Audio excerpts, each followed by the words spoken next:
Olá, meu nome é Adriano, sou professor de Física e essa é a correção da primeira atividade da segunda unidade. O assunto é eletrostática. Questão 1. Alguns fenômenos naturais relacionados com a eletricidade estática estão presentes no nosso cotidiano. Por exemplo, o choque que uma pessoa recebe ao tocar a maçaneta da porta de um automóvel em um dia seco no inverno. Além disso, a eletrostática tem uma aplicação importante em várias atividades humanas, como o filtro eletrostático, como nas máquinas xerográficas e etc. Com relação à eletrização de um corpo, é correto afirmar que, bom, nós sabemos que os corpos são feitos de átomos, que os átomos são feitos de prótons, elétrons e nêutrons. Os prótons possuem a propriedade de carga elétrica positiva, os elétrons são portadores da propriedade de carga elétrica negativa e os nêutrons não têm carga elétrica, não é portador. Bom, um corpo eletricamente neutro, ele possui a mesma quantidade de prótons e elétrons, ou seja, a mesma quantidade de carga positiva e negativa. Um corpo eletrizado é aquele corpo que ganhou elétrons ou perdeu elétrons, que um corpo nunca ganha nem perde prótons.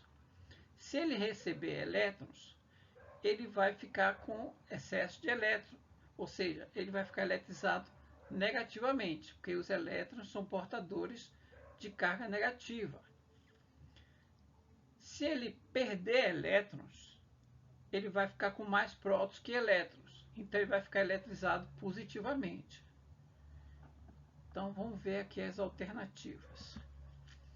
Um corpo eletricamente neutro que perde elétrons, fica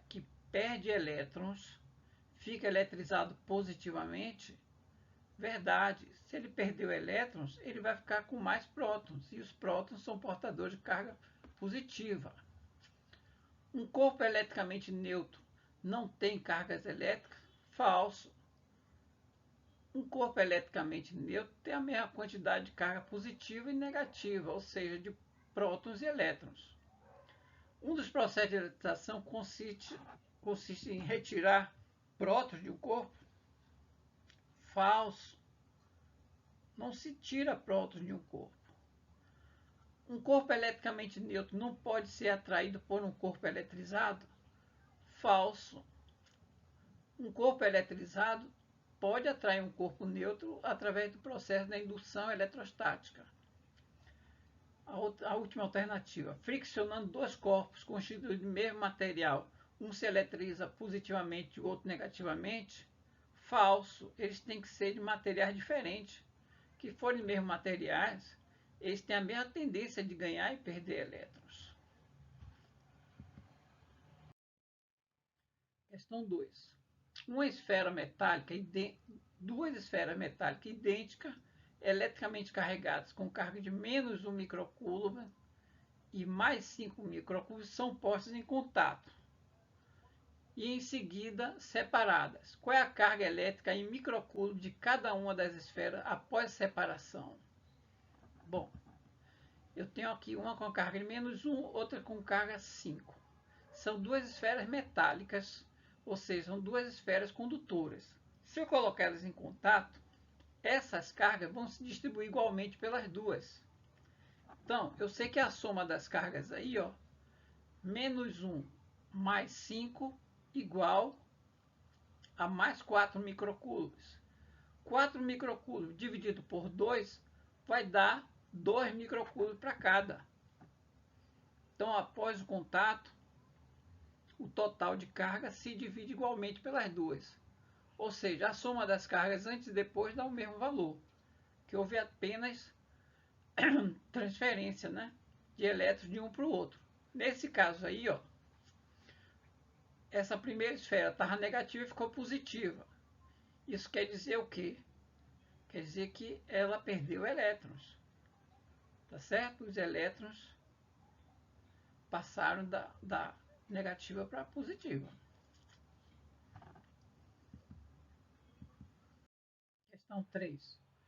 Duas cargas elétricas positivas iguais a 2 vezes 10 a menos 5 coulombs estão separadas por uma distância de 3 metros, sendo a constante eletrostática de 9 vezes 10 a 9, qual a intensidade da força de repulsão entre elas? São duas positivas, sinais iguais, se repetem. Bom, nós vimos que da lei de Coulomb a força elétrica é dada por K vezes o produto da carga sobre a distância ao quadrado. A distância aqui já está em metro, então não preciso transformar. Eu só vou substituir os valores. O valor de K eu tenho aqui, o valor de Q1 é esse, o de Q2 é o mesmo, que ele diz que são duas cargas positivas iguais, e a distância eu tenho aqui que são 3 metros. Então, substituindo, tá aí, substitui os valores em módulo, né? Fazer a operação. 9 vezes 2 vezes 2, 9 vezes 2, 18, vezes 2, 36, sobre 3 ao quadrado, 9. Então, vai ficar... Bom, aqui fica, então, 36, né? 9 vezes 2, 18 vezes 2, 36, 3 ao quadrado, 9, a potência de 10. 10 a nona, 10 a menos 5, 10 a menos 5 eu faço 9 menos 5, 4. 4 menos 5, menos 1. Então, ficou 10 a menos 1. Agora, 36 dividido por 9 dá 4. 4 vezes 10 a menos 1, que multiplicar por 10 a menos 1 é o mesmo que dividir por 10. Então, a força elétrica é de 0,4 newtons. Questão 4. Duas esferas condutoras A e B são munidas de hastes supostos verticais isolantes. Então, essas hastes aqui são isolantes.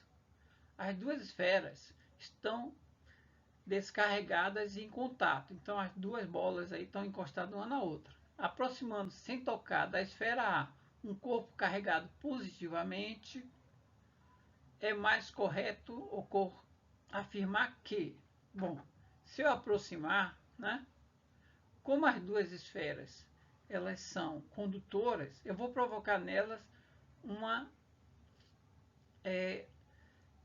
indução eletrostática. Então, como aqui esse bastão está eletrizado positivamente, ele vai atrair os elétrons livres para o lado de cá, para a esfera A.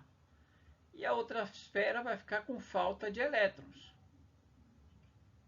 Ok? Então, se eu afastar a esfera B, afastando a esfera B, como a esfera A ficou com excesso de elétrons e a esfera B com falta de elétrons, eu vou ter que a esfera B vai ficar eletrizada positivamente e a esfera A negativamente.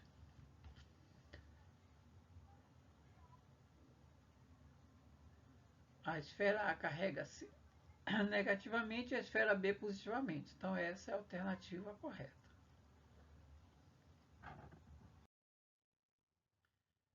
Questão 5.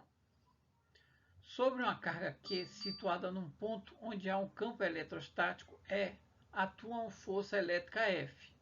Afirma-se que, bom, eu sei que a força elétrica sobre uma carga onde tem um campo elétrico é igual ao valor da carga vezes o valor do campo.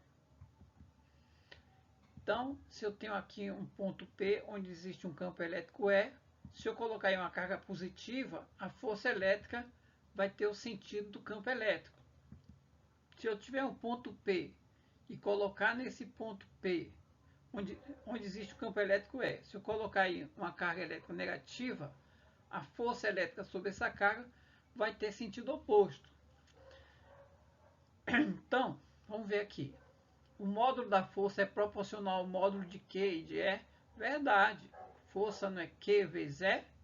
Então, diretamente proporcional. Quanto maior a carga, maior a força. Quanto maior o campo, maior a força. Então, essa primeira é verdade. A segunda, a direção da força sempre coincide com a direção de E? Verdade.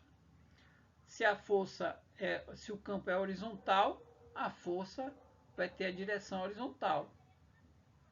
Se o campo for vertical, a força vai ter direção vertical. Agora, o sentido da força sempre coincide com o sentido de E? falso. O sentido da força vai depender do sinal da carga. Se a carga for positiva, a força tem o mesmo sentido. Se a carga for negativa, a força tem sentido oposto. Então, apenas a 1 e 2 são corretas.